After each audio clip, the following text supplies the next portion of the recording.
शादियों का सीजन है तो मुझे लगा कि एक वीडियो तो मैरिजेस लॉ के ऊपर भी होनी चाहिए। तो इंडिया में दो तरीके के मैरिजेस लॉ होते हैं, एक होता है रिलीजियस पर्सनल लॉ और दूसरा होता है सिविल लॉ। इन दोनों लॉज के अंडर मैरिजेस होती है। तो अगर हम बात करें हिंदू मैरिजेस की, तो Hindu marriage act 1955 Hindu marriage को गवर्न करता है। इसके अंदर हिंदू, सिख, जैन, बुद्धिस्ट ये सारे इंक्लूड होते हैं। ये सारे इसी के अंडर अपनी शादियां कराते हैं।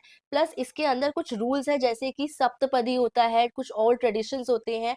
बॉय की एज होनी चाहिए 21 और गर्ल की एज होनी चाहिए 18 ईयर्स और सिर्फ एक ही स्पाउस अलाउड है। अब बात करें मुस्लिम मैरिजेस की, तो ये एक सिविल कॉन्ट्रैक्ट होता है जिसे निकाह कहते हैं। ये मुस्लिम लॉ से गवर्न होता है, यानी कि मुस्लिम पर्सनल लॉ से।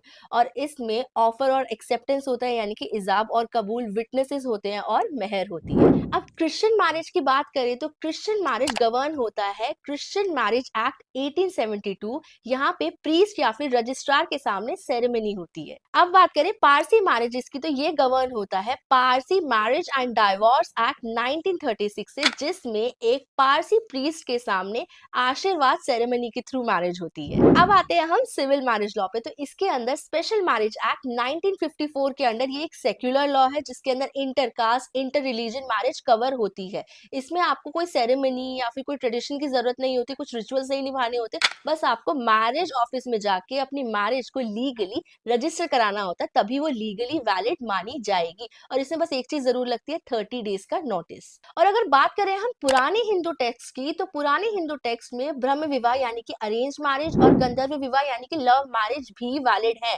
लेकिन अब सिर्फ एक्ट के अकॉर्डिंग चलता है सब कुछ। सो रूल एकदम सिंपल है, रिलीजियस शादी पर्सनल लॉ के अंडर और सिविल शादी स्पेशल मैरिज एक्ट के अंडर। आई होप आपको अब ये वीडियो समझ आई होगी। यही इंडिया का मैरिज रूल है। और अब मुझे एक सेरेमनी को अटेंड करने जाना है, सो बाय।